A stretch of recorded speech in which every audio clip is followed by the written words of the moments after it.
¿Qué te pasa, Elena? ¿Crees que tirar dinero a todo te hace importante? Pero sigues siendo solo una inútil carga que ni siquiera puede conservar a un hombre. Me quedé mirando la pantalla de mi teléfono, la voz de mi padre resonando desde el vídeo que mi tío me había enviado por error. Las palabras me golpearon más fuerte que cualquier bofetada.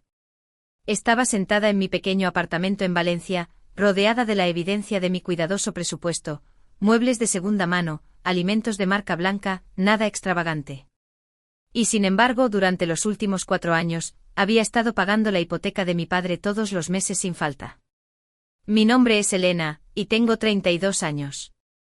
Trabajo como coordinadora de logística para una mediana empresa de transporte, ganando un sueldo decente, pero nada espectacular. Siempre había sido la responsable de la familia, la que aparecía cuando las cosas se ponían difíciles, la que nunca pedía nada a cambio. Mi padre nos había criado a mí y a mi hermano mayor, Carlos, solo después de que mi madre falleciera cuando yo tenía 7 años. Había trabajado en la construcción toda su vida, y cuando se jubiló hace 5 años, sus ahorros eran inexistentes. El vídeo me había llegado a las 9 de la noche un martes. Mi tío Javier, el hermano menor de mi padre, tenía la intención de enviárselo a otra persona de la familia. En cambio, aterrizó en mis mensajes con un texto simple: pensé que querrías ver esto de la cena del domingo.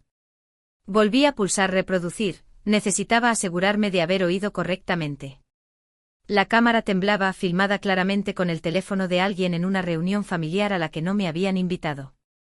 Mi padre estaba sentado a la cabecera de la mesa, con una cerveza en la mano, con un aspecto relajado y cómodo. Mi hermano Carlos estaba a su lado, riéndose de algo. Mi tía Pilar, mi tío Javier y algunos primos llenaban las otras sillas.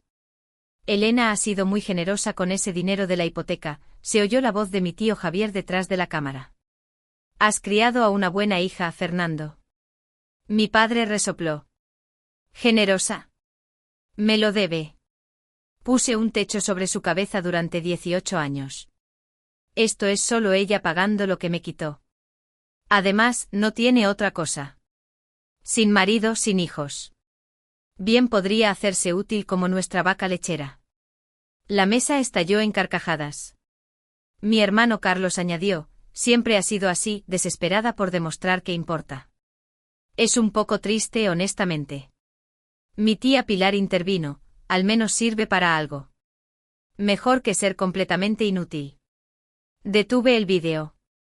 Mis manos temblaban. El apartamento se sentía demasiado pequeño, las paredes se me echaban encima de repente. Había estado enviando a mi padre 2.000 euros todos los meses durante 4 años. Eso eran 96.000 euros. Casi 100.000 euros a un hombre que me veía solo como un cajero automático conveniente. La peor parte ni siquiera eran las palabras. Era la naturalidad de todo. Estaban sentados alrededor de una mesa cenando, comida probablemente pagada con mi dinero, riéndose de lo patética que era. Y yo ni siquiera sabía que se estaban reuniendo. Nadie me había invitado. Nadie había pensado en incluirme en esas cenas familiares donde aparentemente yo era la diversión. Miré alrededor de mi apartamento, el sofá que había comprado en una tienda de segunda mano, la mesa de centro que había montado yo misma con muebles de descuento, las cortinas que había cosido con tela de liquidación porque no podía permitirme nada mejor. Todo porque había estado poniendo a mi padre primero, asegurándome de que se pagara su hipoteca, asegurándome de que pudiera conservar la casa en la que había vivido durante 30 años. Mi teléfono vibró. Otro mensaje del tío Javier. Lo siento, eso no era para ti. Olvidémoslo. Olvidarlo. Como si pudiera desoír a mi propio padre llamándome inútil. Como si pudiera no ver a toda mi familia riéndose a mi costa. Me quedé sentada allí durante mucho tiempo. El vídeo se detuvo en el rostro burlón de mi padre. Una parte de mí quería llamarlo inmediatamente para gritar y exigir una explicación. Pero otra parte de mí, la parte que había aprendido a ser cuidadosa y calculadora tras años de ser ignorada, me dijo que esperara. El siguiente pago de la hipoteca vencía en 2 semanas. No dormí esa noche. Me quedé en la cama, reproduciendo el vídeo una y otra vez, memorizando cada palabra, cada risa, cada mirada de desprecio. Para cuando salió el sol, lo había visto 17 veces. Mi relación con mi padre nunca había sido cálida. Después de que mi madre muriera, él se volcó en el trabajo, dejándonos a Carlos y a mí a valernos por nosotros mismos la mayor parte del tiempo. Carlos, siendo 3 años mayor, había asumido un papel protector que rápidamente se transformó en otra cosa. Se convirtió en el niño de oro, el hijo que no podía hacer nada mal, mientras que yo me convertí en la niña que siempre estorbaba. Recuerdo que a los 10 años intenté mostrarle a mi padre un dibujo que había hecho en el colegio. Apenas lo miró antes de devolvérmelo. ¡Qué bonito, Elena! Vete a jugar fuera. Estoy intentando ver el partido. Carlos se había reído. A nadie le importan tus estúpidos dibujos. Ese se convirtió en el patrón. Carlos me menospreciaba y mi padre o lo ignoraba o se unía. Cuando obtuve matrícula de honor en el instituto, mi padre dijo, bien.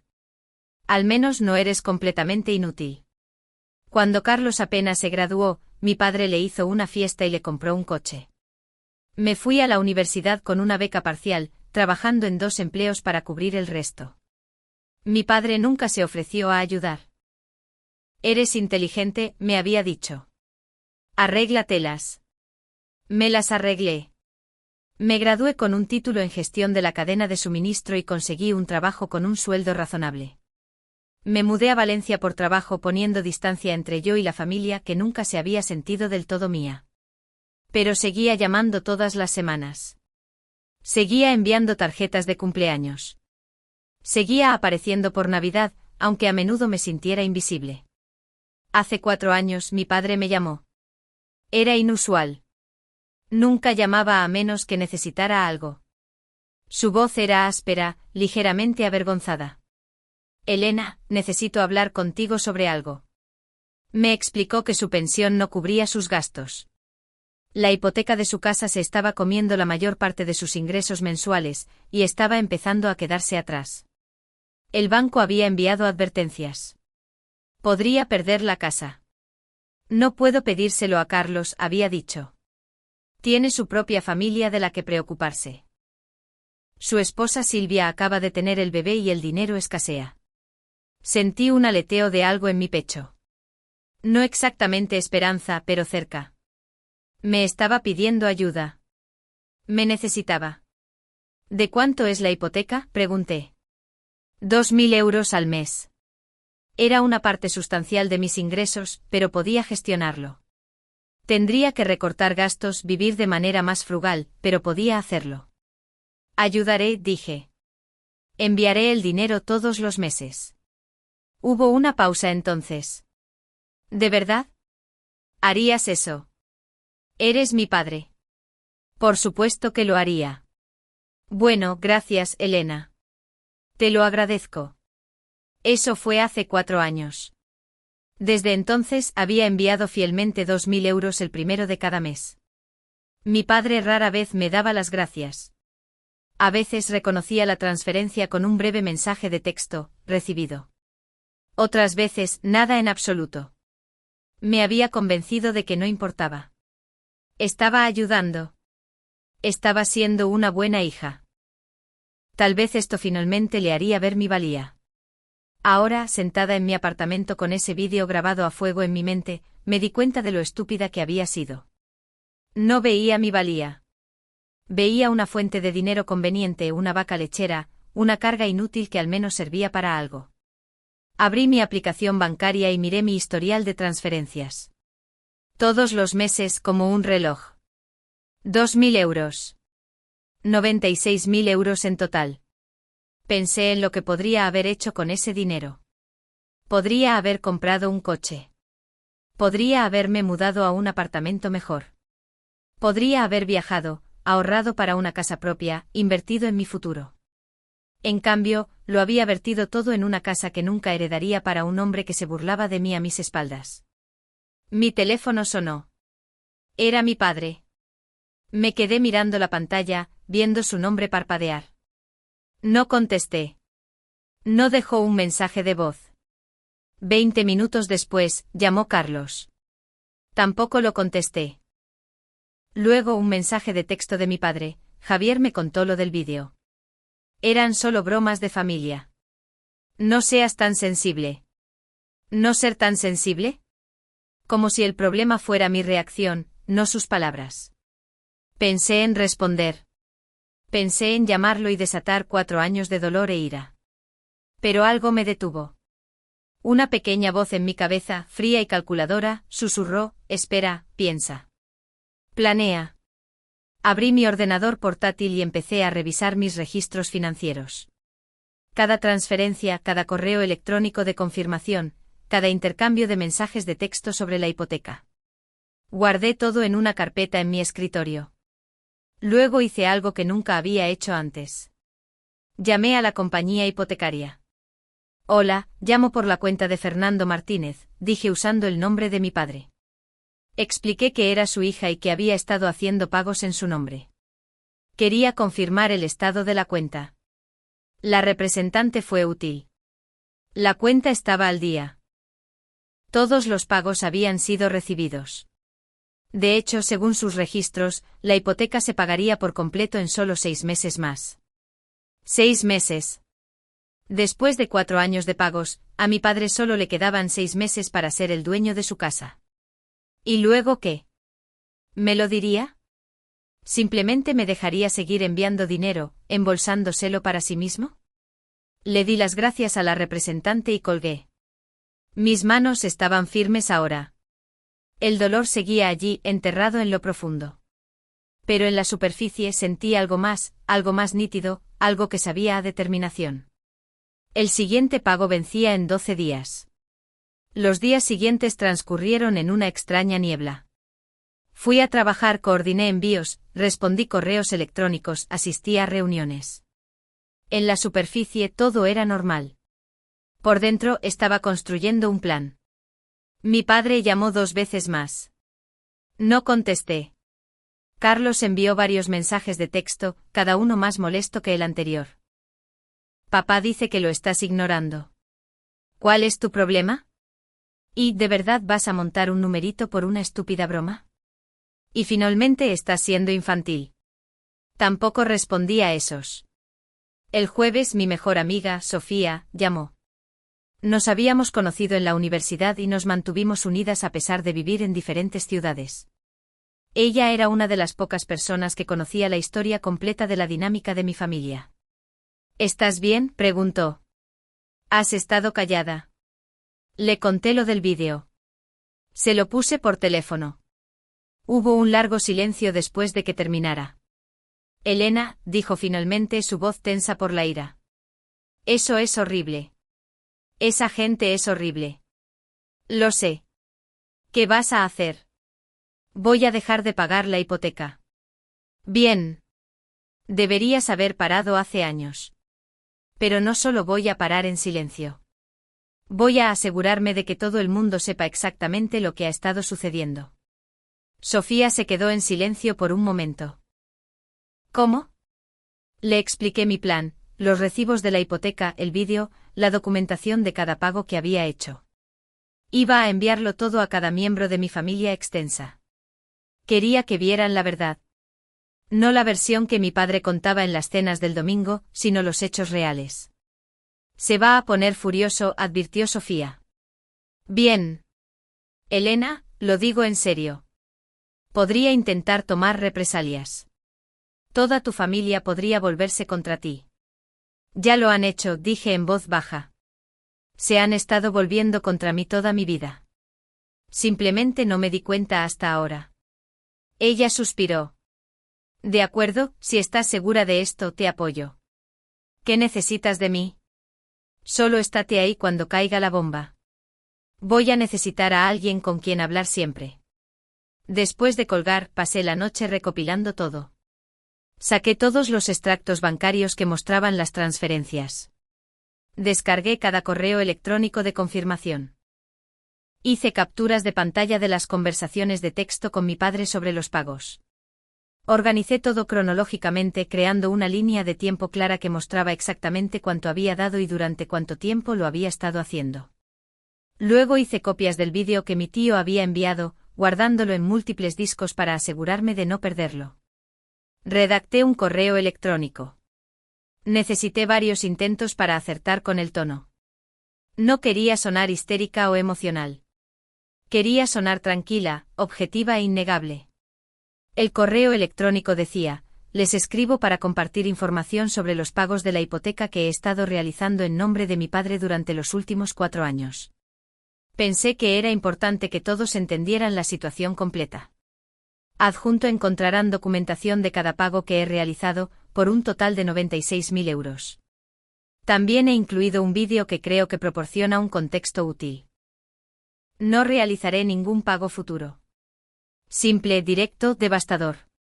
Hice una lista de destinatarios.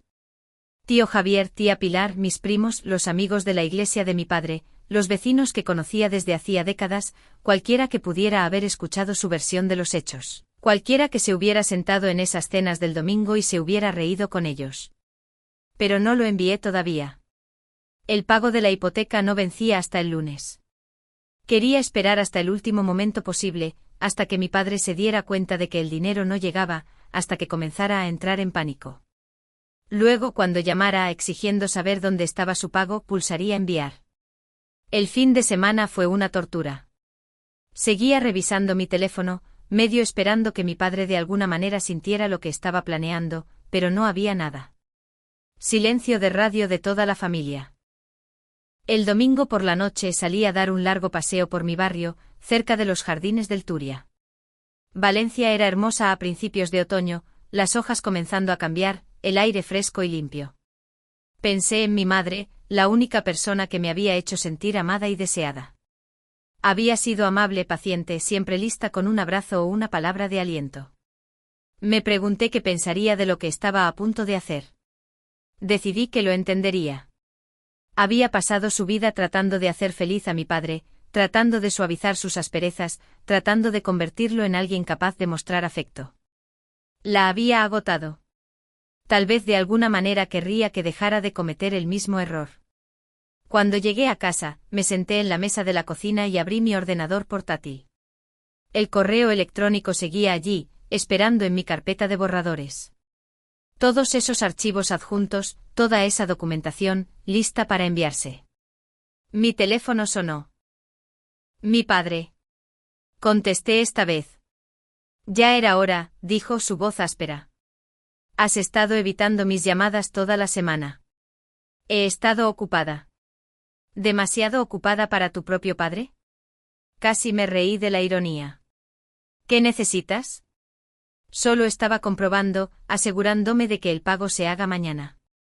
La hipoteca vence. Ahí estaba. No como está, solo siento por el vídeo. Solo una confirmación de que su vaca lechera seguía funcionando correctamente. En realidad, dije lentamente. Quería hablar contigo sobre eso. ¿Sobre qué? No voy a enviar el pago este mes. Silencio. Luego, ¿cómo que no? No voy a enviar el pago. He terminado. ¿Terminado? ¿Qué demonios significa eso?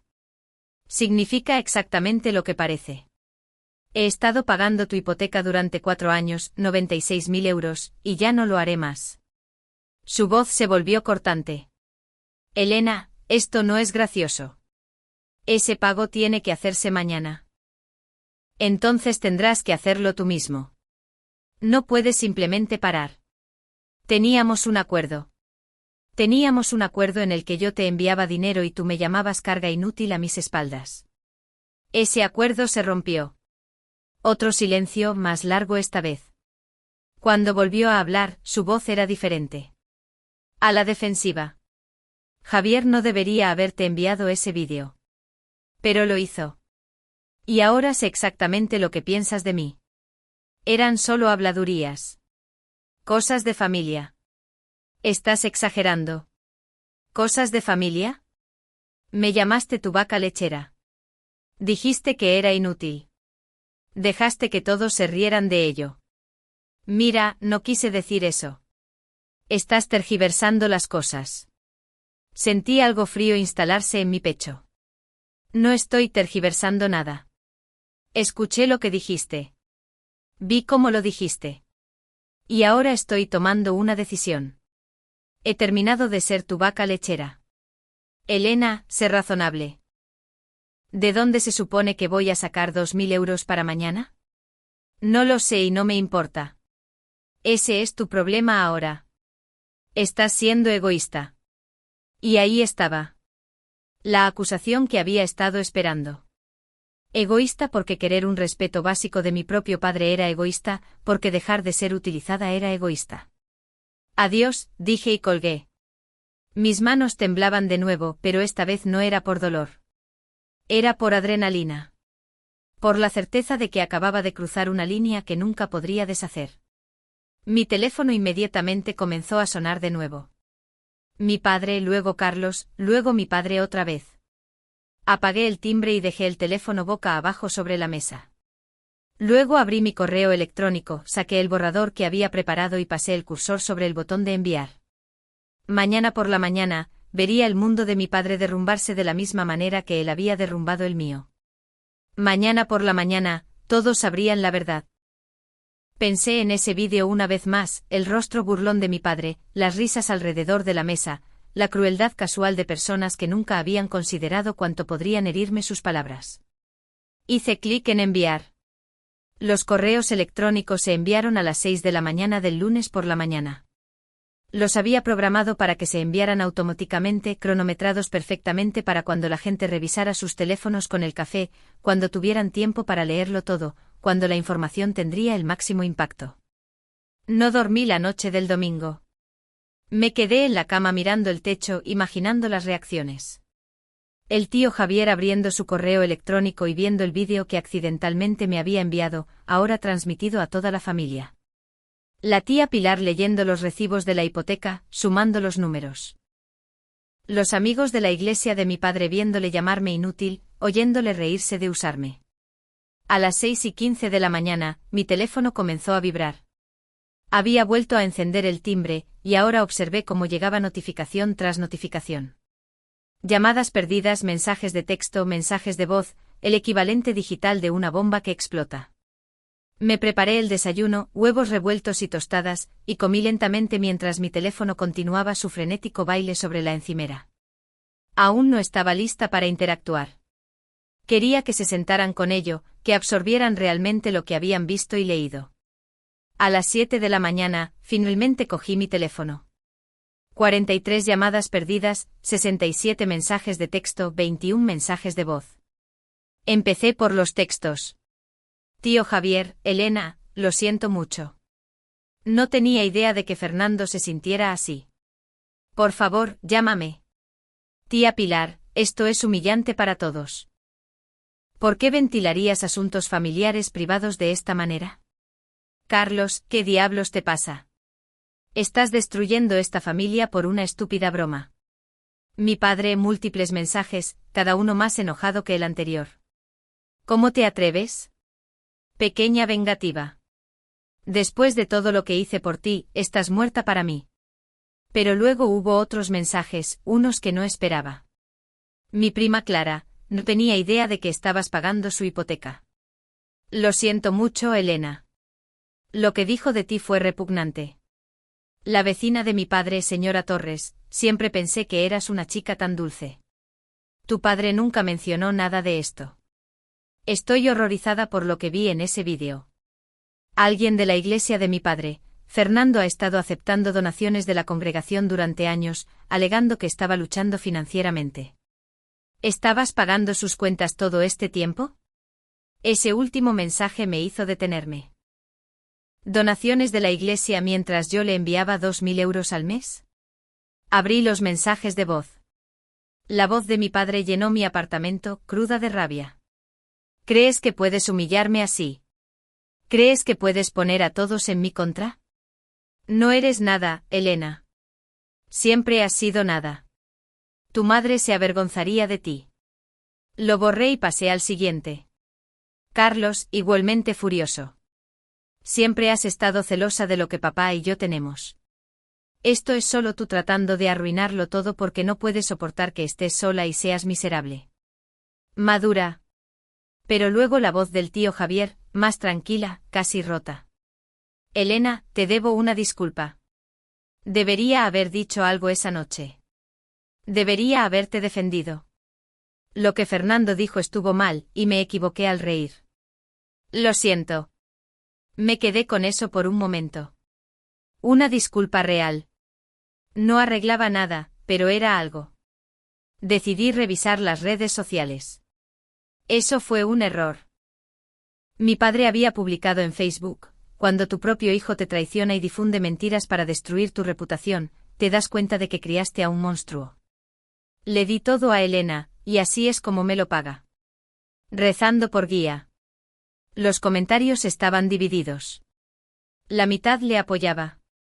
Personas que no conocían la historia completa, diciendo cosas como: la familia debe permanecer unida, y los niños de hoy no tienen respeto. Pero la otra mitad claramente había recibido mi correo electrónico. Fernando, vi el vídeo. No eran mentiras. Llamaste a tu hija vaca lechera mientras ella pagaba tus cuentas. ¿Cómo es ella el monstruo? No puedo creer que aceptaras dinero de la iglesia mientras tu hija te estaba manteniendo. Carlos también había publicado: algunas personas harán cualquier cosa por llamar la atención. Es triste ver a mi hermana destruir a nuestra familia porque no se toma una broma. Cerré la aplicación. Mis manos estaban firmes, pero mi corazón latía con fuerza. Esto era más grande de lo que había anticipado. El efecto dominó se estaba extendiendo más rápido y más ampliamente de lo que había imaginado. Sonó mi teléfono del trabajo. Mi jefa, Carmen. Había olvidado por completo el trabajo en el caos de la mañana. Elena, ¿estás bien? Normalmente ya estás aquí. Miré el reloj. 8:30 de la mañana. Se suponía que debía haber estado en la oficina hace una hora. Lo siento mucho. Tuve una emergencia familiar. ¿Puedo trabajar desde casa hoy? Por supuesto. ¿Está todo bien? Lo estará. Gracias por entenderlo. Pasé el resto de la mañana atendiendo mensajes y viendo cómo se desarrollaba la caída online. Más parientes intervinieron. La reputación de mi padre en la comunidad se estaba desmoronando en tiempo real. Personas que lo conocían desde hacía décadas estaban cuestionando todo lo que creían saber sobre él. Alrededor del mediodía, mi teléfono sonó con un número desconocido. Casi no contesté, pero algo me hizo descolgar. ¿Es Elena? Una voz de mujer, profesional y nítida. Sí. ¿Quién es? Mi nombre es Teresa. Soy la tesorera de la iglesia de San José, donde su padre es miembro.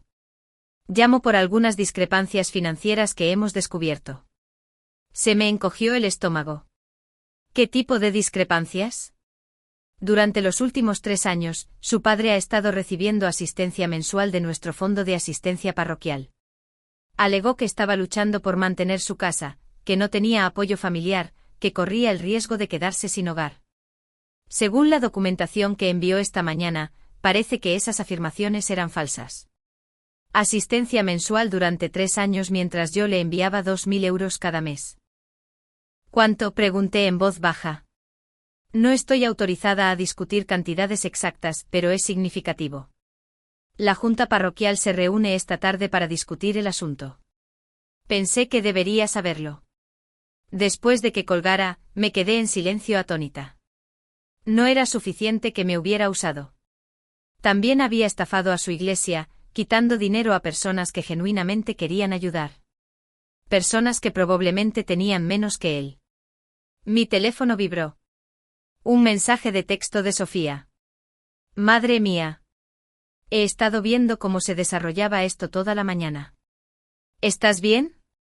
La llamé en lugar de responderle. ¿Definir bien? Dije cuando contestó. Buen punto. Esto es más grande de lo que pensábamos.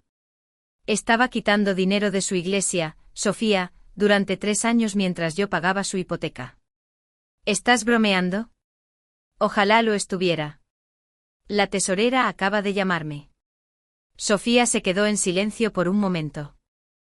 Es peor de lo que pensábamos. Sí.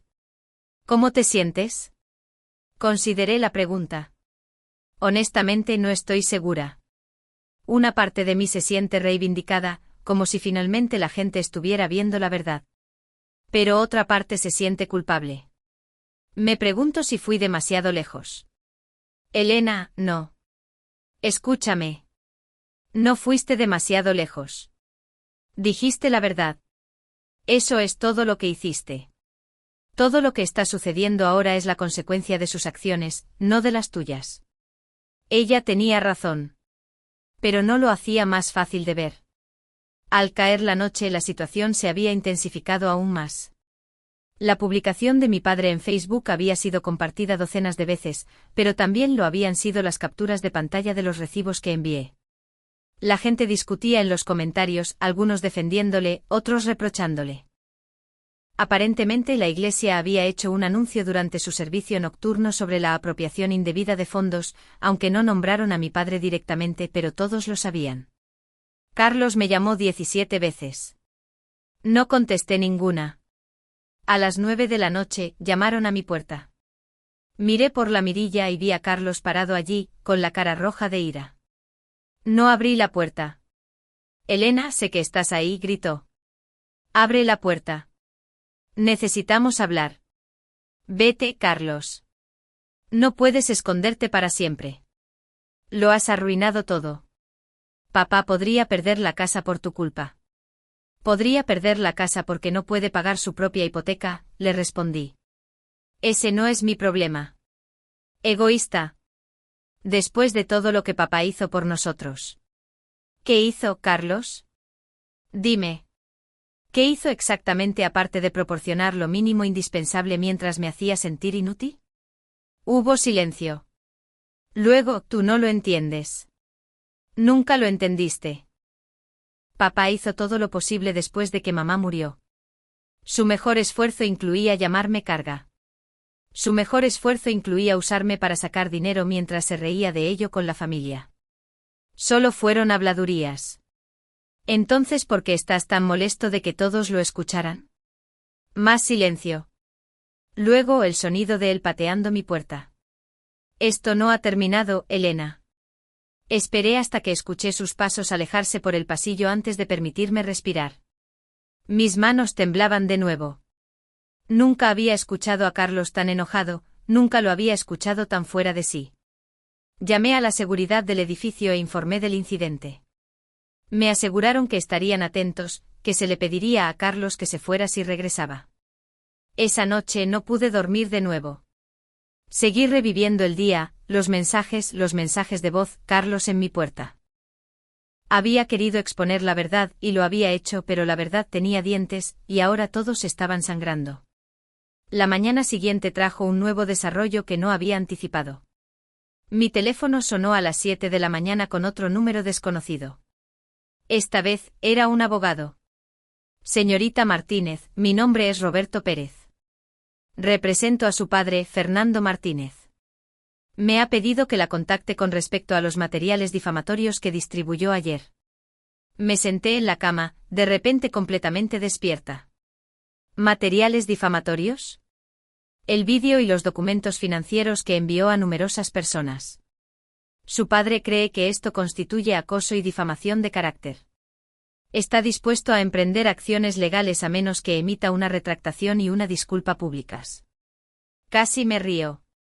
Todo lo que envié era cierto. Tengo documentación de cada pago. El vídeo provino de mi tío.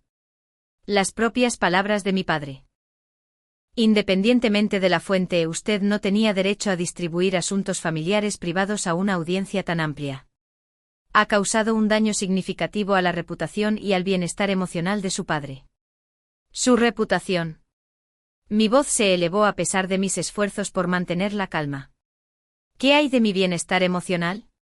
¿Qué hay del daño que causó al usarme durante años mientras se burlaba de mí a mis espaldas? El tono del abogado siguió siendo profesional, distante. Entiendo que está molesta, pero eso no le da derecho a participar en lo que equivale a una campaña de acoso. Su padre está dispuesto a ser razonable. Emita una disculpa y podremos seguir adelante. Dígale a mi padre que si quiere demandarme, que lo haga.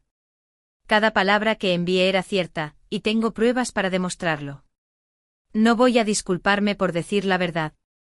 Señorita Martínez, hemos terminado aquí. Colgué. Mi corazón latía con fuerza. Una demanda. De verdad estaba amenazando con demandarme porque había expuesto su comportamiento.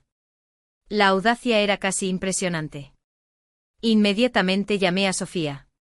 Consiguió un abogado, dije tan pronto como contestó. ¿Qué? Ya. Le expliqué la conversación. Sofía se quedó callada por un momento, luego dijo, vale, no te asustes. Está de farol. Tiene que estarlo. Si esto va a juicio, todo se convierte en registro público. El fraude de la iglesia, los pagos de la hipoteca, todo. Está intentando asustarte para que te eches atrás. Está funcionando. Elena, escúchame. Necesitas tu propia abogada solo para estar segura. ¿Quieres que pregunte por ahí? Sí, gracias. Después de colgar, me preparé para ir a trabajar, moviéndome mecánicamente a través de mi rutina matutina. Me había tomado el día anterior libre, pero no podía esconderme para siempre. Tenía responsabilidades, proyectos que necesitaban atención. No podía dejar que el desorden de mi padre consumiera toda mi vida. La oficina fue incómoda. Claramente todo el mundo había oído algo. Valencia no era tan grande y el cotilleo de oficina viajaba rápido. Mi compañera de trabajo Laura se acercó a mí a la hora del almuerzo con una expresión de simpatía. Hola, solo quería decirte que si necesitas algo, estoy aquí. Vi algo de lo que ha estado pasando online. Gracias, dije sin saber qué más decir. Por si sirve de algo, creo que fuiste valiente. Mi padre era parecido. Siempre cogiendo, nunca dando. Ojalá yo hubiera tenido el coraje de enfrentarme a él. Sus palabras me sorprendieron. Siempre había pensado en Laura como alguien con una familia perfecta, alguien que no lo entendería. Gracias. Eso significa mucho. El resto del día transcurrió en un borrón de trabajo y revisión ansiosa de mi teléfono. Habían llegado más mensajes, algunos de apoyo, algunos de ira. Mi tía Pilar había enviado un largo correo electrónico acusándome de destruir a la familia, de ser vengativa y cruel. Tu padre cometió un error, escribió. Pero has exagerado esto por completo. La familia perdona a la familia. Eso es lo que significa el amor. Lo borré sin responder. A las 4 de la tarde recibí otra llamada de la tesorera de la iglesia, Teresa. Elena, quería ponerla al día sobre nuestra situación. La junta se reunió anoche y hemos decidido buscar el reembolso de los fondos que su padre recibió bajo falsas pretensiones. También vamos a presentar una queja formal ante nuestra sede denominacional. Ya veo. Quiero que sepa que esto no es culpa suya. Usted simplemente sacó la verdad a la luz. Lo que hizo su padre, mentir para recibir ayuda que no necesitaba. Eso es su responsabilidad. Gracias por decir eso. ¿Hay algo más? Varios miembros de la Iglesia han expresado interés en iniciar un fondo para reembolsarle los pagos de la hipoteca que hizo. Se sienten fatal de que usted estuviera manteniendo a su padre mientras él también estaba quitando a la Iglesia. Me quedé atónita. Eso es muy amable, pero no espero. No se trata de expectativas. Se trata de hacer las cosas bien. Estaremos en contacto. Después de que colgara, me senté en mi escritorio abrumada. Personas que nunca había conocido estaban tratando de ayudarme. Extraños estaban viendo mi valía más claramente de lo que mi propia familia lo había hecho jamás. Esa noche me reuní con la abogada que Sofía me había recomendado. Su nombre era Isabel y estaba en sus 50, con ojos penetrantes y un comportamiento sin rodeos. He revisado los materiales que me enviaste, dijo extendiendo documentos sobre su escritorio. Tu padre no tiene caso. Todo lo que distribuiste era fáctico y documentado. La verdad es una defensa absoluta contra las demandas por difamación. ¿Así que no tengo que preocuparme por ser demandada? O podría intentarlo, pero no ganará. De hecho, si presenta una demanda, podemos contrademandar por litigio frívolo.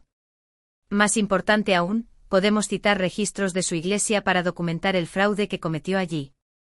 ¿Eso ayudaría a mi caso? Ayudaría a establecer un patrón de manipulación financiera y deshonestidad. También es probable que resulte en cargos criminales contra él por fraude benéfico. Asimilé esto, cargos criminales. Mi padre realmente podría enfrentar consecuencias legales más allá de la vergüenza. ¿Qué quieres hacer?, preguntó Isabel. Quiero estar preparada. No quiero demandarlo. Solo quiero que me deje en paz. Pero si viene a por mí, quiero estar lista. Justo. Prepararé una respuesta a su abogado, dejando claro que estamos preparados para defendernos vigorosamente y contrademandar si es necesario. Eso debería hacerle pensárselo 2 veces. Mientras salía de su oficina, sentí una extraña sensación de claridad. Había estado reaccionando, respondiendo a ataques, defendiéndome, pero ahora estaba tomando el control. Estaba estableciendo límites y dejando claro que no me dejaría pisotear más. Mi teléfono sonó. Tío Javier. Contesté. Hola, Elena. Soy yo. ¿Tienes un minuto? Supongo que sí. Necesito decirte algo. He estado pensando en esa noche en la cena y el vídeo. Sigo reproduciéndolo en mi cabeza y estoy avergonzado. No solo de Fernando, sino de mí mismo. ¿Por qué no lo hiciste? Honestamente, porque es más fácil seguirle la corriente a Fernando que desafiarlo. Siempre ha sido el dominante de la familia, y no estar de acuerdo con él significa convertirse en un objetivo. Pero esa es una excusa de cobarde. Te merecías algo mejor. Sí, lo merecía. Llamo porque quiero que sepas que he hablado con Pilar y algunos de los demás. No todos están de acuerdo con lo que hizo Fernando. Algunos de nosotros estamos empezando a darnos cuenta de lo mal que te han tratado a lo largo de los años. ¿Empezando a darte cuenta? Necesitaste un vídeo y 96.000 euros en recibos para darte cuenta. Tienes razón. Lo siento. Sé que eso no arregla nada, pero quiero que sepas que estoy aquí si necesitas apoyo y estoy preparado para testificar en tu nombre si esto va a juicio. Me suavicé ligeramente. Gracias. Eso significa algo. Después de colgar, me di cuenta de lo agotada que estaba. Habían pasado menos de 48 horas desde que envié esos correos electrónicos, y todo mi mundo se había puesto patas arriba. Pero bajo el agotamiento había algo más. Una creciente sensación de poder. Había tenido miedo de la ira de mi padre toda mi vida. Miedo de decepcionarlo, miedo de perder las migajas de aprobación que pudiera arrojarme. Pero ahora, sin nada que perder, me sentí libre. Esa noche hice algo que no había hecho en años. Miré viejos álbumes de fotos, imágenes de mi infancia antes de que mi madre muriera. Ahí estaba yo a los 6 años, sonriendo con dientes de leche que faltaban. Ahí estaba mi madre con sus brazos alrededor de mí, su sonrisa cálida y real. Había una foto de mi padre, más joven y menos amargado, sosteniéndome sobre sus hombros en un parque. ¿Cuándo había cambiado? ¿Cuándo había dejado de verme como una persona, y había comenzado a verme como una carga? Tal vez no importaba. Tal vez el por qué no era tan importante como el qué. Lo que había hecho, lo que había dicho, lo que estaba haciendo yo ahora. Cerré el álbum y me fui a la cama, sintiendo por fin que podría dormir. La mañana del miércoles trajo una nueva novedad que no había anticipado. Carlos apareció en mi lugar de trabajo. Estaba en medio de una reunión de logística cuando Laura llamó a la puerta de la sala de conferencias. Elena, siento interrumpir, pero hay alguien que quiere verte. Dice que es tu hermano. Se me encogió el estómago. Dile que estoy ocupada. Lo intenté. Se niega a irse. Está un poco ruidoso en el vestíbulo. Me excusé de la reunión y fui a la oficina principal. Carlos estaba allí con la cara enrojecida, su postura agresiva. 2 guardias de seguridad estaban cerca, claramente listos para intervenir si era necesario. Carlos, tienes que irte, dije manteniendo mi voz firme y profesional. No hasta que hablemos. Ya has hecho suficiente daño. Es hora de arreglar esto. No hay nada que arreglar. Dije la verdad, eso es todo. ¿La verdad? Su voz se elevó. Humillaste a nuestro padre. Destruiste su reputación. La iglesia lo echó. Elena, ¿entiendes eso? Le pidieron que dejara de asistir a los servicios. Ha estado yendo a esa iglesia durante 20 años. Esa es una consecuencia de sus acciones, no de las mías. Está hablando de suicidarse. ¿Estás feliz ahora? ¿Es esto lo que querías? Las palabras me golpearon como un golpe físico. Suicidió. Sentí que el color se me iba de la cara. Uno de los guardias de seguridad dio un paso adelante. Señor, voy a tener que pedirle que baje la voz o abandone las instalaciones. Carlos lo ignoró, centrado por completo en mí. Me llamó anoche llorando. Dijo que no le quedaba nada por lo que vivir. Eso es tu culpa, Elena. Si algo le sucede, es tu culpa. Encontré mi voz, aunque me temblaba. Carlos, si papá está realmente con tendencias suicidas, necesita ayuda profesional. Eso no es algo que yo pueda arreglar. Y no es algo que debas usar como arma contra mí. Todo estaba bien hasta que decidiste hacerte la víctima. Todo no estaba bien. Yo estaba pagando una casa que nunca heredaría mientras él me llamaba inútil a mis espaldas. Eso no está bien. El guardia de seguridad se acercó. Señor, advertencia final. Váyase ahora o llamaremos a la policía. Carlos me señaló, su mano temblando. Te vas a arrepentir de esto. Cuando esta familia se desmorone, cuando papá lo pierda todo, recuerda que tú hiciste esto. Tú eres la que lo destruyó todo. Se dio la vuelta y se marchó furioso. Me quedé allí temblando, tratando de procesar lo que acababa de suceder. Mis compañeros de trabajo habían presenciado toda la escena. Mi jefa apareció desde su oficina, con la preocupación grabada en el rostro. Elena, ¿estás bien? ¿Quieres irte a casa por hoy? No, dije, sorprendida por la firmeza de mi propia voz. No, estoy bien. Me gustaría volver al trabajo. Pero no estaba bien. Las palabras de Carlos sobre el suicidio resonaron en mi cabeza durante el resto del día. ¿Estaba mi padre realmente en riesgo de hacerse daño? ¿O era otra manipulación? ¿Otro intento de hacerme sentir culpable y echarme atrás? Llamé a Isabel, mi abogada, durante el almuerzo. Está escalando, le dije después de explicarle lo que había sucedido. Mi hermano apareció en mi trabajo, montó una escena, me dijo que mi padre tiene tendencias suicidas. Eso es preocupante. ¿Has considerado pedir una orden de alejamiento contra tu hermano? ¿Ayudaría eso? Establecería un límite legal. Si lo viola, hay consecuencias. También podría demostrar a tu padre y a su abogado que vas en serio con protegerte. De acuerdo, hagámoslo. Empezaré el papeleo. Mientras tanto, documenta todo. Mantén registros de cada contacto, cada amenaza, cada intento de manipulación. Después del trabajo conduje a casa sintiéndome agotada. Mi apartamento siempre había sido mi santuario, pero ahora se sentía vulnerable. Carlos sabía dónde vivía. Mi padre sabía dónde vivía. Cualquiera de mi familia podría aparecer en cualquier momento. Estaba considerando buscar un lugar nuevo cuando mi teléfono sonó. Era un número que no reconocía, pero algo me hizo contestar. ¿Elena? Una voz de mujer, mayor, vagamente familiar. Sí. Soy Margarita. Margarita Jiménez.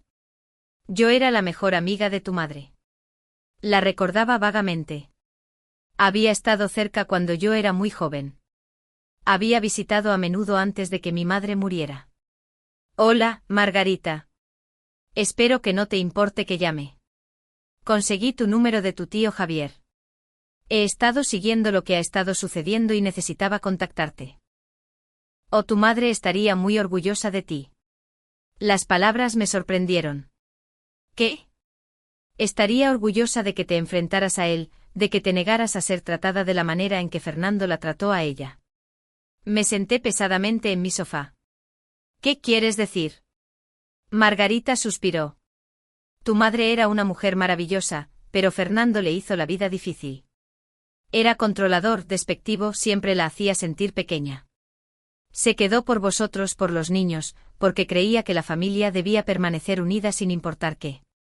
Pero la destrozó. El estrés de vivir con alguien que constantemente la menospreciaba. La agotó. No lo sabía. Eras joven. Ella trató de protegerte de eso. Pero Elena, quiero que sepas algo. Unas semanas antes de morir, me dijo que si alguna vez le pasaba algo, que te vigilara. Le preocupaba que Fernando te tratara de la misma manera que la trataba a ella. Dijo que te parecías mucho a ella. Amable e entregada, siempre tratando de complacer a personas que nunca estarían satisfechas. Las lágrimas corrían por mi rostro. Dijo eso. Lo hizo. Y me hizo prometer que si alguna vez necesitabas ayuda, yo estaría allí. Lamento no haberlo estado. Debería haberme mantenido en contacto. Debería haberte visitado. Pero estoy aquí ahora. Y quiero que sepas que lo que hiciste, exponer la verdad, eso requirió coraje. Tu madre nunca tuvo ese coraje y le costó. Pero tú sí. Hablamos durante otra hora. Margarita me contó historias sobre mi madre que nunca había escuchado. Llenó huecos en mi memoria. Me ayudó a comprender a la mujer que había perdido tan joven. Para cuando colgamos me sentí a la vez más triste y más fuerte. Triste por mi madre, por lo que había soportado. Fuerte en el conocimiento de que estaba rompiendo un ciclo, negándome a ser otra mujer aplastada por la crueldad de mi padre.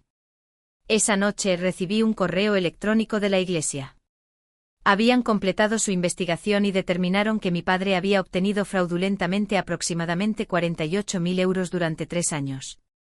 Exigían el reembolso total, y habían remitido el asunto a las autoridades locales para una posible persecución criminal. 48.000 euros. Sumados a los 96.000 euros que yo había pagado, eso significaba que mi padre había recibido casi 150.000 euros mientras afirmaba estar en la indigencia.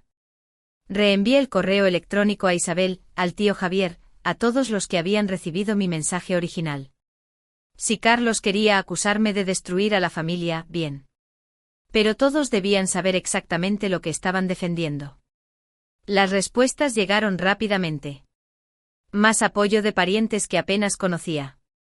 Más condena de aquellos leales a mi padre. La familia se estaba fracturando a lo largo de líneas de falla que no había sabido que existían. Pero un mensaje se destacó. Era de mi prima Clara, la hija de Pilar. Elena, ¿podemos vernos? Hay algo que necesito contarte sobre tu padre. Algo que pasó hace años y que deberías saber. Me quedé mirando el mensaje. Algo que pasó hace años. ¿Qué podría quedar por descubrir? Respondí, ¿cuándo y dónde? Su respuesta fue inmediata. Mañana, cafetería en la calle Tercera, 10 de la mañana acepté, luego me senté y me pregunté qué nuevo infierno estaba a punto de descubrir. El comportamiento de mi padre había sido bastante malo. ¿Qué más podría haber? Mientras me preparaba para acostarme, mi teléfono vibró una vez más. Un mensaje de texto de un número desconocido. Has cometido un gran error. Esto no ha terminado. Me quedé mirando el mensaje, sintiendo un escalofrío recorrer mi columna vertebral. ¿Era de mi padre, de Carlos, de alguien más? Lo reenvié a Isabel y a la policía, añadiéndolo al creciente archivo de acoso. Luego apagué mi teléfono y me acosté en la oscuridad, escuchando cada sonido, preguntándome cuándo vendría el siguiente golpe y desde qué dirección. El sueño no llegó fácilmente, pero cuando finalmente lo hizo, soñé con mi madre. Estaba parada en un campo de flores, sonriendo con los brazos abiertos. Vamos, decía. Ya casi has terminado. Solo un poco más.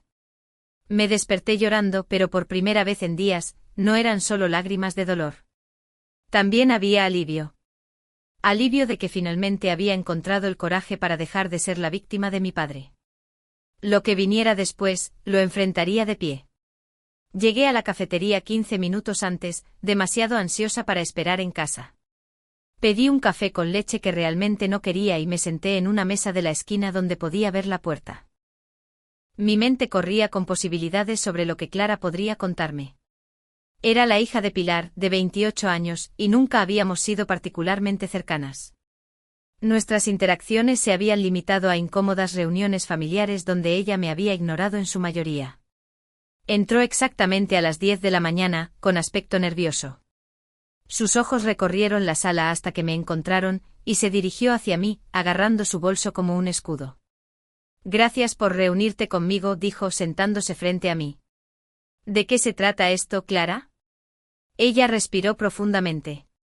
Necesito contarte algo que sucedió cuando tenía 16 años. Algo que involucra a tu padre. Mi pecho se tensó. De acuerdo. Ese verano, me quedé con tu familia durante 2 semanas mientras mis padres se iban de crucero.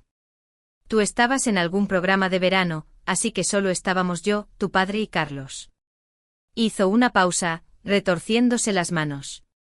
Tu padre. Me incomodaba. Hacía comentarios sobre cómo me estaba desarrollando, cómo me veía en traje de baño. Una noche entró en la habitación de invitados mientras yo dormía y se sentó en el borde de la cama. Puso su mano en mi pierna y comenzó a moverla hacia arriba. Me sentí enferma. Clara, grité. Carlos me oyó y vino corriendo y tu padre se fue. A la mañana siguiente actuó como si nada hubiera pasado. Cuando se lo conté a mi madre, ella habló con tu padre y él lo negó todo. Dijo que había tenido una pesadilla, que estaba confundida. Mi madre le creyó, o fingió hacerlo. De cualquier manera, me dijo que nunca lo mencionara de nuevo, que destrozaría a la familia. Lo siento mucho. No tenía ni idea. ¿Cómo ibas a saberlo? No estabas allí. Pero Elena, cuando vi ese vídeo, cuando le vi llamarte inútil, tratándote como basura, me di cuenta de que lo había estado protegiendo al permanecer callada, y ya no puedo hacerlo más. Si esto va a juicio, si su abogado intenta pintarlo como una víctima, estoy preparada para testificar sobre lo que me hizo. Alargué la mano por encima de la mesa y le tomé la mano. Gracias por contármelo. Eso requirió coraje. Mi madre está furiosa. Dice que estoy traicionando a la familia, inventando historias para lastimar a tu padre, pero no estoy inventando nada, y estoy cansada de fingir. Después de que Clara se fuera, me senté en la cafetería durante otra hora, procesando lo que me había contado. Mi padre no era solo un manipulador financiero y un abusador emocional. Era un depredador. El hombre que me había criado, a quien había pasado años tratando de complacer, le había hecho eso a una chica de 16 años. Llamé a Isabel inmediatamente. Necesitamos reunirnos. Ha habido una novedad. Esa tarde me senté en la oficina de Isabel y le conté todo lo que Clara había compartido. La expresión de Isabel se oscureció mientras hablaba. Esto cambia las cosas, dijo cuando terminé. Si tu padre emprende acciones legales contra ti, y Clara testifica sobre su comportamiento, destruye completamente su credibilidad. Más que eso, dependiendo del estatuto de limitaciones, podría enfrentar cargos criminales por lo que le hizo. Clara está dispuesta a testificar, le dije. Bien. Me pondré en contacto con ella y obtendré una declaración formal. Mientras tanto, voy a enviar una carta al abogado de tu padre describiendo lo que sabemos. A veces, la amenaza de exposición es suficiente para hacer que la gente se eche atrás. Salí de la oficina de Isabel sintiéndome a la vez reivindicada y profundamente perturbada. Cada capa que despegaba revelaba algo peor debajo. Mi padre no era solo un mal padre. Era peligroso. Esa noche recibí una llamada del tío Javier. Elena, tenemos que hablar de Fernando. ¿Qué pasa con él?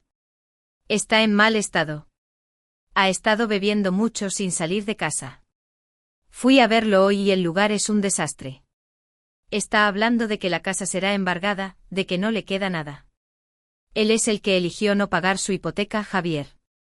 Esa no es mi responsabilidad. Lo sé. No te pido que le ayudes económicamente, pero Elena, es mi hermano. A pesar de todo, estoy preocupado por él. Entonces, ¿qué quieres de mí? Quiero que sepas que algunos de nosotros entendemos por qué hiciste lo que hiciste. Pilar no lo entiende. Carlos no lo entiende, pero yo sí. Y quiero que sepas que pase lo que pase después, tienes apoyo en esta familia. Sus palabras significaron más de lo que esperaba. Gracias. ¿Hay algo más? Hablé con la compañía hipotecaria. A Fernando le quedan unas 3 semanas antes de que comiencen los procedimientos de ejecución hipotecaria. La iglesia está exigiendo que les devuelva su dinero. Su abogado lo abandonó después de enterarse del fraude a la iglesia. Aparentemente representar a alguien en un caso criminal no es lo que había planeado. Fernando está básicamente solo, y es por su propia culpa. 3 semanas, repetí. Sí. No sé qué va a hacer. Me ofrecí a ayudarle a encontrar una solución, pero simplemente me gritó y me echó. Después de colgar, me quedé con esa información. 3 semanas hasta que mi padre perdiera la casa en la que había vivido durante 30 años, la casa que mi madre había amado, donde había plantado flores en el jardín y colgado fotos en las paredes, la casa por la que yo había estado pagando mientras mi padre se burlaba de mí. Una parte de mí se sintió culpable, pero una parte más grande no sintió nada en absoluto. Él había tomado sus decisiones. Ahora viviría con ellas. La mañana siguiente recibí una carta certificada. Era de mi padre escrita a mano, la caligrafía temblorosa. Elena, te escribo para pedirte perdón. Sé que te he lastimado. Sé que lo que dije estuvo mal. Te ruego que muestres misericordia. Ayúdame a salvar la casa. Y prometo que las cosas serán diferentes. Te lo compensaré. Por favor, soy tu padre. Lo leí 2 veces, buscando un remordimiento genuino, algún reconocimiento de los años de dolor que había causado. Pero todo lo que vi fue desesperación y manipulación. No lamentaba lo que había hecho. Lamentaba que lo hubieran descubierto. Respondí, manteniéndolo simple. Te perdono por mi propia paz mental. No porque te lo merezcas. Pero el perdón no significa reconciliación, y no significa que te rescataré de las consecuencias de tus acciones. Me llamaste inútil. Me usaste. Cometiste fraude. Esas son tus elecciones y estas son tus consecuencias. Adiós. La envié por correo esa tarde y sentí un peso menos sobre mis hombros. Había pasado tanto tiempo buscando su aprobación, su amor, su respeto. Ahora había terminado de buscar algo de él. Llegó el fin de semana y finalmente tuve tiempo para respirar. Sofía condujo desde fuera para pasar el sábado conmigo. Fuimos de excursión. El aire estaba fresco y limpio. ¿Cómo estás de verdad?, preguntó mientras caminábamos. Honestamente me siento libre. Agotada, pero libre. ¿No te arrepientes de exponerlo? No. De todos los años que perdí tratando de ganarme su amor. Tal vez. No puedes arrepentirte de ser una buena persona, Elena. Eso es lo que eres. No es tu culpa que tu padre no pudiera apreciarlo. Caminamos en un silencio cómodo por un rato y me di cuenta de que tenía razón. No había hecho nada malo al ser amable, al tratar de ayudar. La culpa residía enteramente en las personas que se habían aprovechado de esa amabilidad. El lunes por la mañana trajo la confrontación que había estado anticipando. Estaba en el trabajo cuando Isabel llamó. El abogado de tu padre me contactó. Bueno, su nuevo abogado. Aparentemente encontró a alguien dispuesto a tomar su caso. ¿Qué quieren? Están amenazando con presentar una demanda por infligir intencionalmente angustia emocional y difamación. También afirman que orquestaste una campaña para destruir su reputación y sustento. ¿Cuándo es la fecha del juicio? Aún no hay una. Todo esto es postura. Quieren que llegues a un acuerdo, que retractes todo y pagues daños y perjuicios. ¿Cuánto? Piden 50.000 euros y una disculpa pública. Casi me río. ¿50.000 euro? Después de que me quitó 96.000 euros a mí y 48.000 euros a la iglesia. Sé que es absurdo. He preparado nuestra respuesta. No vamos a llegar a un acuerdo. Si quieren llevar esto a juicio, contrademandaremos por los pagos de la hipoteca que hiciste, más intereses y daños emocionales. También citaremos a Clara y a cualquier otra persona que esté dispuesta a testificar sobre su comportamiento. Cuando terminemos, deseará no haber presentado nunca la demanda. Hazlo. ¿Estás segura? Esto podría volverse complicado. Estoy segura. He terminado de tenerle miedo. Isabel envió la respuesta esa tarde. Al día siguiente recibí un mensaje de voz de mi padre. Su voz estaba arrastrada, claramente borracho. ¿Crees que eres tan lista, verdad? ¿Crees que has ganado? No lo has hecho. Te vas a arrepentir de esto, Elena. Vas a ver lo que sucede cuando le das la espalda a la familia. Todo lo que has hecho va a volverse en tu contra. ¿Me oyes? Todo. Guardé el mensaje de voz y se lo reenvié a Isabel y a la policía. Fue al archivo con todo lo demás. El mensaje de texto amenazante, el arrebato de Carlos en el lugar de trabajo, el acoso que se había estado acumulando desde que envié esos correos electrónicos. Esa semana, las noticias locales recogieron la historia. Alguien les había dado un aviso sobre el caso de fraude a la iglesia, y publicaron un artículo al respecto. No nombraron a mi padre directamente, pero mencionaron a un miembro de la iglesia de larga data que defraudó el fondo de ayuda mientras recibía apoyo financiero de su hija. No se necesitó mucho para que la gente atara cabos. La página de Facebook de mi padre explotó. Personas que lo habían defendido antes ahora se estaban volviendo contra él. Antiguos amigos comentaron con sus propias historias de veces que había pedido dinero prestado y nunca lo había devuelto, veces que había hecho comentarios inapropiados, veces que había mostrado su verdadero carácter.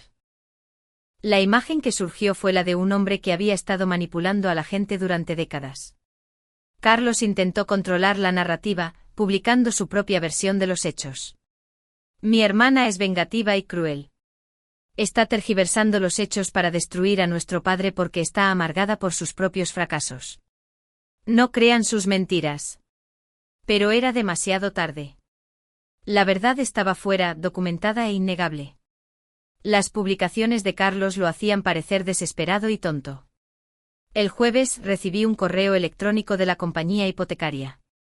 Habían comenzado los procedimientos de ejecución hipotecaria en la casa de mi padre. La primera fecha de subasta se fijó para dentro de 6 semanas. Si no podía conseguir la cantidad total adeudada, más las tarifas, la casa se vendería. Sentí una punzada de algo. No exactamente arrepentimiento, sino una especie de tristeza por lo que podría haber sido. Esa casa había sido de mi madre. Ella la había amado, y ahora desaparecería. Otra víctima de las elecciones de mi padre. Esa noche la tía Pilar llamó. Casi no contesté, pero la curiosidad me pudo. Elena. Su voz era fría. Necesito hablar contigo sobre lo que le has hecho a esta familia. ¿Lo que he hecho? Dije la verdad. Has destruido la vida de tu padre. Está perdiendo su casa por tu culpa. Está perdiendo su casa porque no puede pagar su hipoteca. Yo no soy responsable de eso. Tú la estabas pagando y paraste. Sí. Después de que descubrí que me estaba llamando inútil mientras usaba mi dinero. Después de que descubrí que también estaba robando de su iglesia. Después de que me enteré de lo que le hizo a Clara. Pilar se quedó en silencio por un momento. Clara está mintiendo sobre eso. ¿Lo está? ¿O simplemente te niegas a creer que tu hermano podría hacer algo tan horrible? Fernando nunca lo haría. Lo hizo Pilar.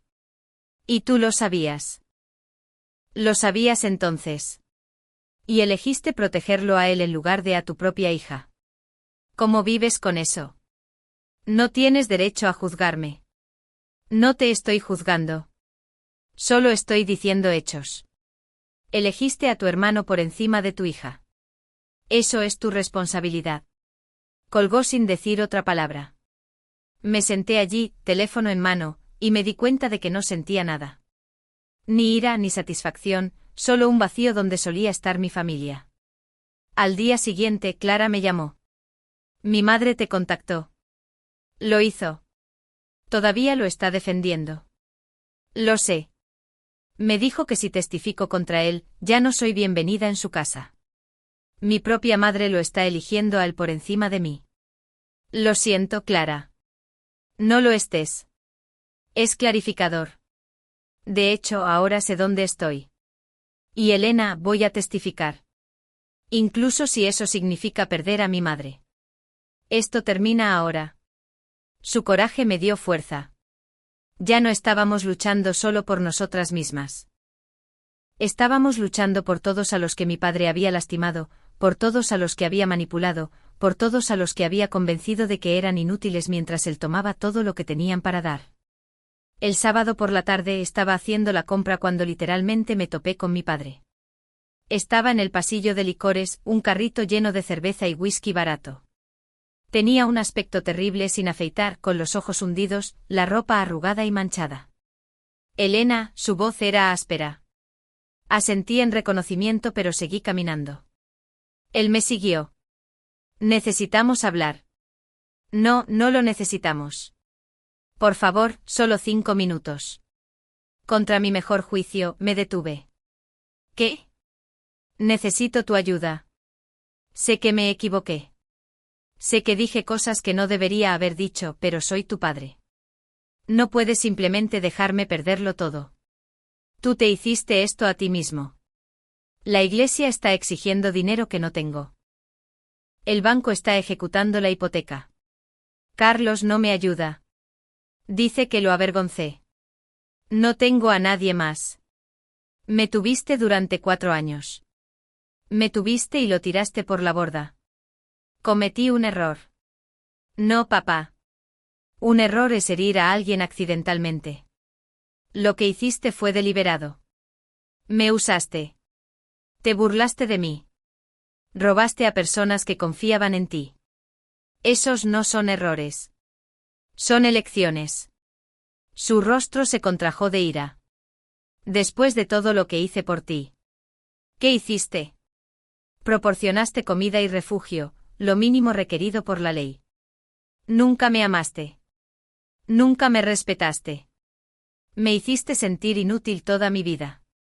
Y luego tuviste la audacia de lucrarte con mi amabilidad. Eres igual que tu madre, débil, siempre haciéndote la víctima. Las palabras deberían haber dolido, pero no lo hicieron. No, no soy como mamá. Ella se quedó y dejó que la rompieras. Yo me voy. Me alejé. Él gritó detrás de mí y su voz se elevaba, haciendo que otros compradores se quedaran mirando. Esto es tu culpa. Todo lo que pase es por tu culpa. ¿Me oyes, Elena? Todo es tu culpa. Seguí caminando fuera de la tienda, hacia el aparcamiento, hacia mi coche. Mis manos temblaron mientras encendía el motor, pero no por miedo, sino por alivio. Me había enfrentado a él. Había dicho lo que necesitaba decir, y me había ido. Esa noche recibí un mensaje de Facebook de alguien que no conocía. Fui al colegio con tu padre. También era un matón entonces. Me alegro de que alguien finalmente lo haya enfrentado. Eres valiente. Llegaron más mensajes. Personas compartiendo sus propias historias de la crueldad de mi padre, su manipulación, su comportamiento arrogante. Surgió una imagen de un hombre que había sido así toda su vida, que había lastimado a persona tras persona y nunca había enfrentado consecuencias. Hasta ahora. La fecha del juicio se fijó para dentro de 3 semanas. Mientras tanto, la situación de mi padre continuó deteriorándose. La ejecución hipotecaria avanzó.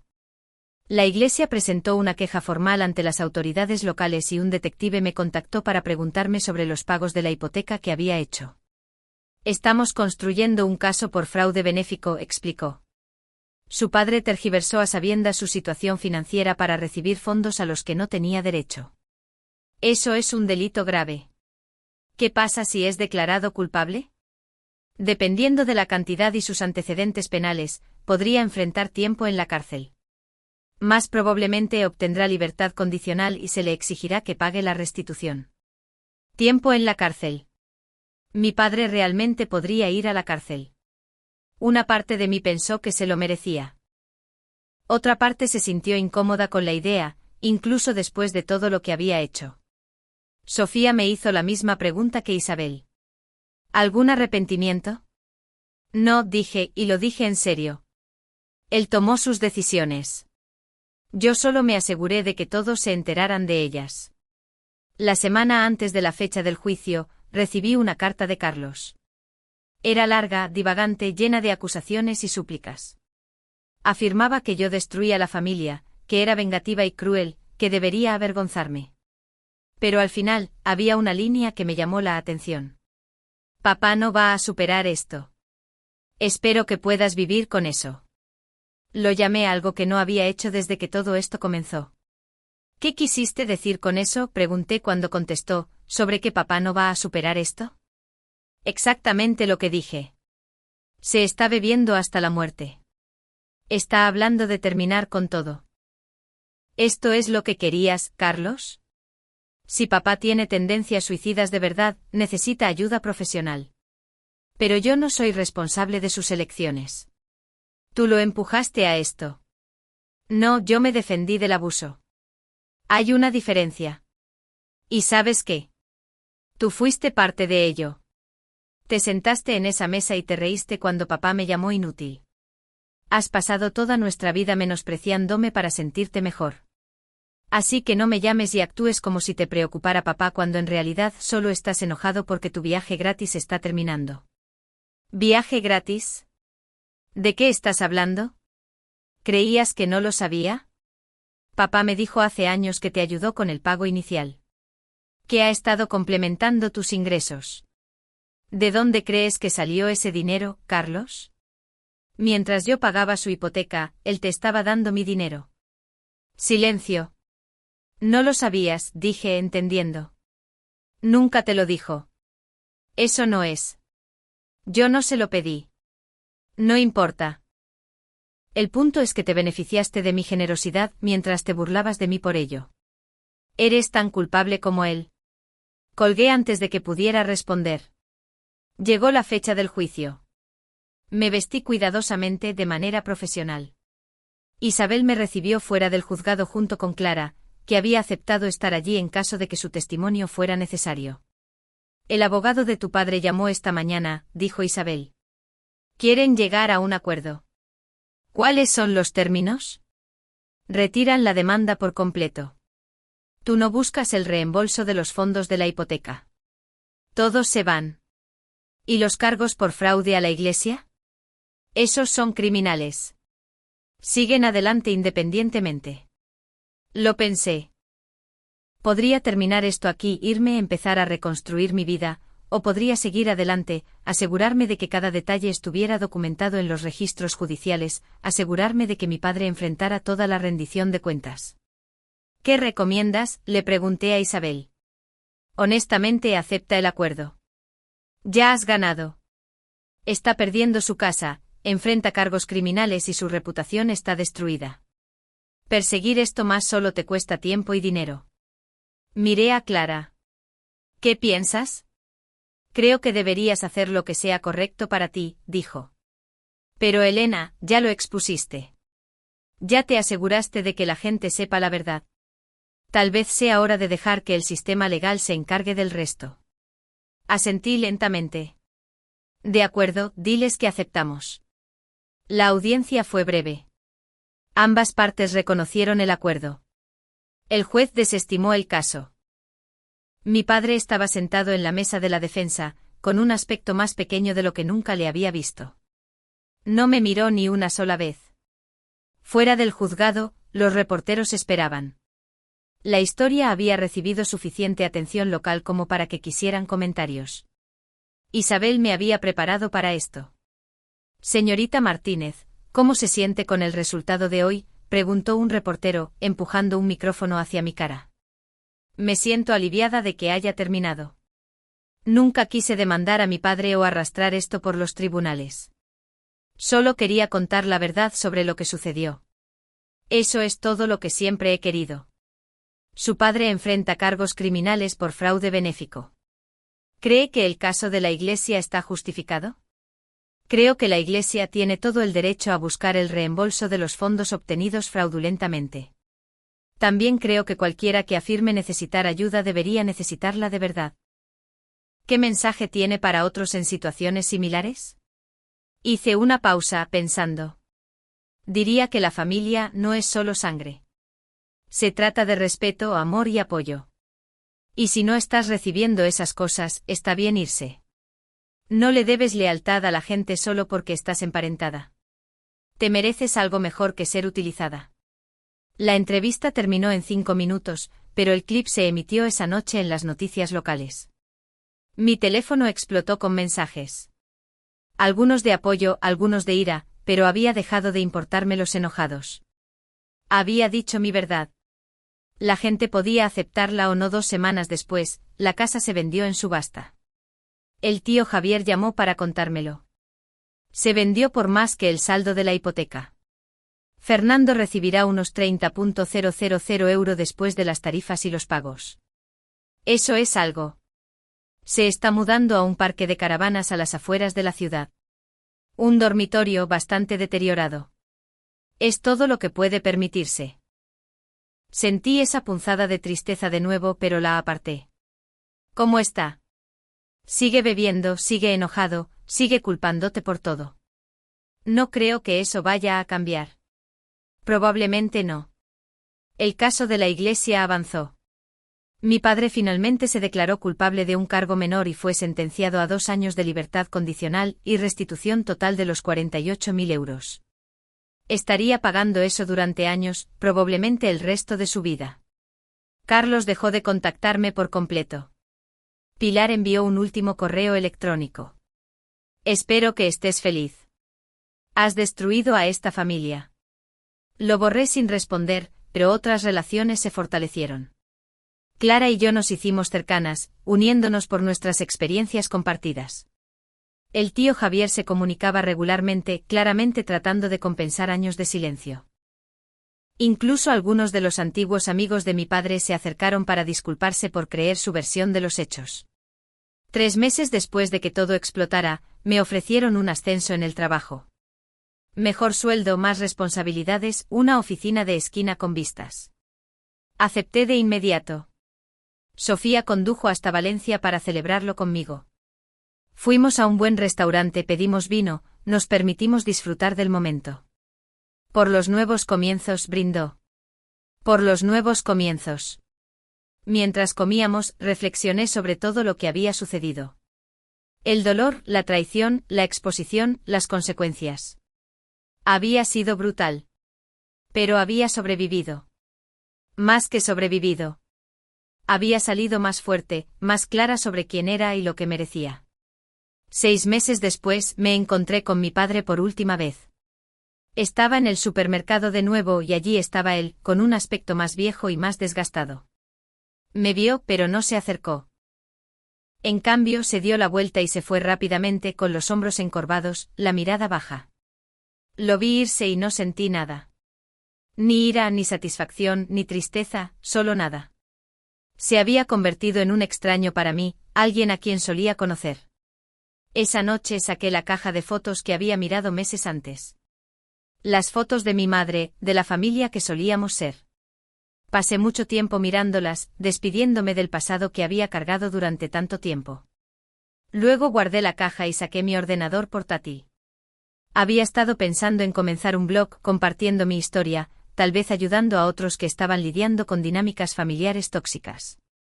Abrí un documento en blanco y comencé a escribir: mi nombre es Elena, y estoy aquí para decirte que está bien alejarse de las personas que te lastiman, incluso si son familia. Mi padre nunca se recuperó del escándalo. Su reputación en la comunidad fue destruida permanentemente. Las personas que una vez había llamado amigos dejaron de hablarle. Su iglesia, donde había asistido durante 20 años, le prohibió los servicios. Pasó su libertad condicional trabajando en empleos de salario mínimo para pagar la restitución, viviendo en una caravana deteriorada, bebiéndose el poco dinero que le quedaba. Carlos, furioso por perder su apoyo financiero de nuestro padre, finalmente también cortó el contacto con él. El hijo de oro finalmente había visto la verdad sobre el hombre al que había defendido. Mi padre murió solo 3 años después. Insuficiencia hepática, resultado de años de consumo excesivo de alcohol. No asistí al funeral. Ya había dicho mi adiós. En cuanto a mí, construí una vida que era totalmente mía. Me mudé a un apartamento mejor con vistas a la montaña. Viajé a lugares con los que solo había soñado. Invertí en mí misma, terapia, pasatiempos, amistades que eran recíprocas y saludables. Comencé ese blog y creció más allá de todo lo que había imaginado, conectándome con miles de personas que habían experimentado traumas familiares similares. Al mirar atrás en mi viaje de venganza, no siento culpa ni arrepentimiento. Siento libertad. A veces, lo más valiente que puedes hacer es dejar de permitir que la gente te menosprecie. A veces, lo más amable que puedes hacer por ti misma es alejarte de aquellos que nunca verán tu valía. Dije la verdad y la verdad me hizo libre.